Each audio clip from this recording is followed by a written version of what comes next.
Hello, மாலை வணக்கம். ம். ஆ.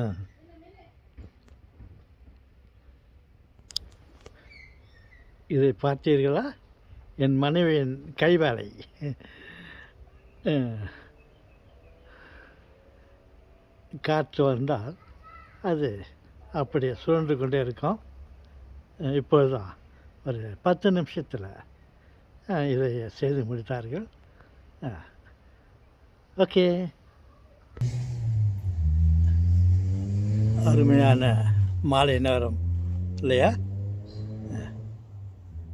ஓகே. குழந்தைகளே, அங்கே என்ன இன்றைக்கு செவ்வாய்க்கிழமை இல்லை? எல்லாம் ஸ்கூலுக்கெல்லாம் போயிட்டு வந்துட்டீங்களா செல்வங்களே?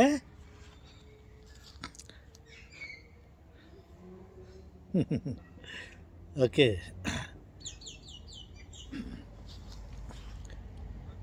பெற்றோர்களே, எனக்கு ஒரு சின்ன ஆசை என்னவென்றால், நமது குழந்தைகள் காலையிலிருந்து மாலை வரை பள்ளிக்கூடத்திலேயே காலத்தை கழித்து விடுகிறார்கள். குறிப்பாக பெண் பிள்ளைகள். அவர்களை நினைத்தால் எனக்கு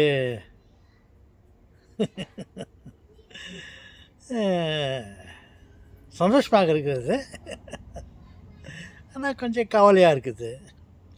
என்னென்னா, நமது செல்ல குழந்தைகள், பெண் பிள்ளைகள், பாய்ஸ், பையனுங்களை பற்றி ஒன்றும் கவலை இல்லை எனக்கு. அவனுங்க விளையாட்டுத்தனமாக நாள் முழுவதும் விளையாடின்னு பண்ணுங்க. நம்ம பெண் குழந்தைகள் காலையில் எழுந்து ரெடி ஆகிட்டு ஸ்கூலுக்கு போயிட்டு மாலை நேரத்தில் வருகிறார்கள். வந்த பிறகு அவர்கள் அதிகமாக விளையாடுவதும் இல்லை,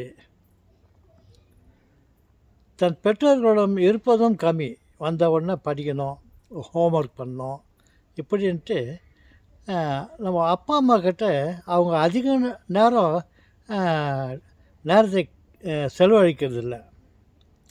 இப்படியே இருந்து கொஞ்ச நாள் அவங்க பெரிய பசங்களாகிட்டு நல்ல மாதிரியாக திருமணம் ஆகிட்டு அவங்க புகுந்த வீடுன்ற சொல்கிற கணவன் வீட்டுக்கு போயிடுறாங்க. போயிட்டு அங்கேருந்து கடைசி காலம் வரையும் அங்கேயே இருப்பாங்க. நம்ம வீட்டில் நம்மளோட அவங்க அதிக நேரம் செலவழிக்கிறதில்ல.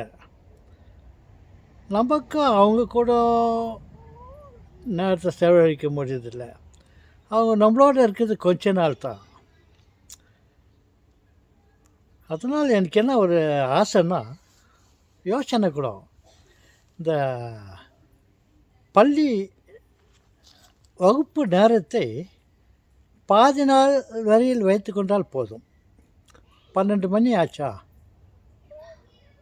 சாப்பாட்டுக்கு கூட வீட்டுக்கு வந்துடணும். அவங்க லன்ச் டைமுக்கு வீட்டுக்கு வந்துட்டு அவங்க சாப்பாடெல்லாம் சாப்பிட்டுட்டு அப்பா அம்மா கூட இருக்கணும். அவங்க மனசார சந்தோஷமாக அப்பா அம்மா கிட்ட விளையாடின்னு இருக்கணும், நேரத்தை செலவழிக்கணும் அப்படின்னு ஒரு ஆசை. அதனால் இந்த பள்ளி நிர்வாகம் இந்த பெண் பிள்ளைகளுக்கு அரை நாள் ஸ்கூல் வச்சாக்கா நல்லாயிருக்கும். கொஞ்ச நாள் நம்மளோட சந்தோஷமாக இருப்பாங்க. அவங்க திருமணம் ஆகிட்டு அவங்க அந்த வீட்டுக்கு போயிட்டு அங்கே உழைக்கணும்,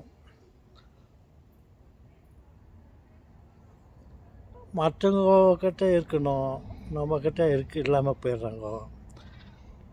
அங்கே நல்லா சந்தோஷமாக ரொம்ப பேர் சந்தோஷமாக இருக்கிறாங்க, சிலர் சந்தோஷம் இல்லாத இருக்காங்க. வாழ்நாளில் கொஞ்ச நாள் நம்மளோட இருந்துட்டு அப்புறம் கணவன் வீட்டுக்கு போயிட்டு அங்கேயும் சந்தோஷம் இல்லாத சிலர் இருக்கிறாங்க. அதனால் ரொம்ப நாளைக்கு பெற்றோர்களோடு அவங்க நேரத்தை கழிச்சா நல்லா இருக்குமேன்னு ஒரு பெரிய ஆசை. ஒரு சின்ன ஆசைன்னு சொல்ல மாட்டேன், அது எனக்கு பெரிய ஆசையாக தெரிகிறது. ஓகே. நான் ஆசைப்பட்டு என்ன பிரயோஜனம்? கடவுள் அவர்களுக்கு வழிகாட்டினா நல்லாயிருக்கும். தன் பெற்றோர்களோடு அதிக நேரம் அவங்க செலவழிக்க கடவுள் அவங்களுக்கு ஒரு வாய்ப்பை சந்தர்ப்பத்தை கொடுத்தா நல்லாயிருக்குன்னு நினைக்கிறேன். ஓகே, கடவுள்கிட்ட நம்ம வேண்டிக்கலாம். நம்ம செல்வங்க நம்மளோட இருக்கணும்னு ஆசைப்பட்றேன். ஓகே, வணக்கம்.